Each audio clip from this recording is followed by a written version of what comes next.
بسم اللہ الرحمن الرحیم۔ بصرہ میں ایک بزرگ رحمۃ اللہ علیہ مسکی کے نام سے مشہور تھے۔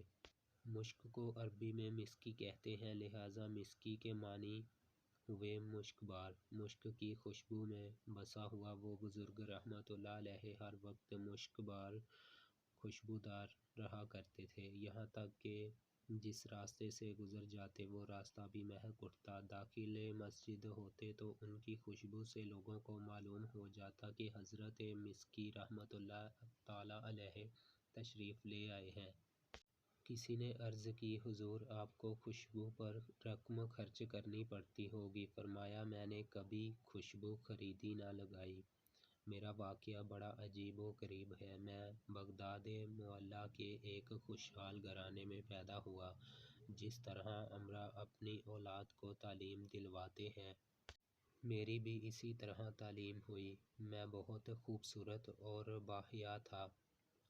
میرے والد صاحب سے کسی نے کہا، اسے بازار میں بٹھاؤ تاکہ یہ لوگوں میں گل مل جائے اور اس کی حیا کچھ کم ہو۔ چنانچہ مجھے ایک بازار یعنی کپڑے بیچنے والے کی دکان پر بٹھا دیا گیا۔ ایک روز ایک بڑھیا نے کچھ قیمتی کپڑے نکلوائے، پھر بازار یعنی کپڑے والے سے کہا، میرے ساتھ کسی کو بھیجو تاکہ جو پسند ہوا انہیں لینے کے بعد قیمت اور بقیہ کپڑے واپس لائے۔ مجھے اس کے ساتھ بھیج دیا۔ بڑھیا مجھے ایک عظیم الشان محل میں لے گئی اور آراستہ کمرے میں بھیج دیا۔ کیا دیکھتا ہوں کہ ایک زیورات سے آراستہ خوش لباس جوان لڑکی تخت پر بچھے ہوئے قالین پر بیٹھی ہے۔ تخت و فروش سب کے سب زرعی ہیں اور اس قدر نفیس کہ ایسے میں نے کبھی نہیں دیکھے تھے۔ مجھے دیکھتے ہی اس لڑکی پر شیطان غالب آیا اور وہ ایک دم میری طرف لپکی اور چھیڑ خانی کرتے ہوئے منہ کالا کروانے کے درپے ہوئی۔ میں نے گھبرا کر کہا، اللہ عز و جل سے ڈر، مگر اس پر شیطان پوری طرح مسلط تھا۔ جب میں نے اس کی ضد دیکھی تو گناہ سے بچنے کی ایک تجویز سوچ لی اور اس سے کہا، مجھے استنجا خانے جانا ہے۔ اس نے آواز دی تو چاروں طرف لونڈیاں آ گئیں۔ اس نے کہا، اپنے آقا کو بیت الخلاء لے جاؤ۔ میں جب وہاں گیا تو بھاگنے کی کوئی راہ نظر نہیں آئی۔ مجھے اس عورت کے ساتھ منہ کالا کرتے ہوئے اپنے رب عز و جل سے حیا آ رہی تھی اور مجھ پر عذاب جہنم کے خوف کا غلبہ تھا۔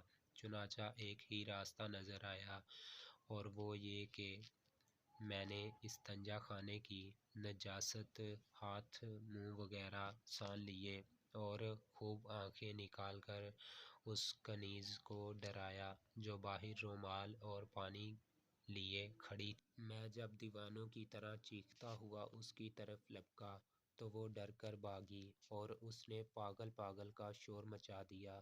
سب لونڈیاں اکٹھی ہو گئیں اور انہوں نے مل کر مجھے ایک ٹاٹ لپیٹا اور اٹھا کر ایک باغ میں ڈال دیا۔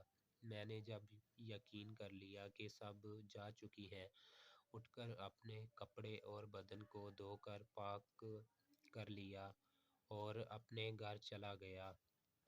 مگر کسی کو یہ بات نہیں بتائی۔ اسی رات میں نے خواب میں دیکھا کہ کوئی کہہ رہا ہے، تم کو حضرت سیدنا یوسف علیہ السلام سے کیا ہی خواب مناسبت ہے، اور کہتا ہے کہ کیا تم مجھے جانتے ہو؟ میں نے کہا، نہیں۔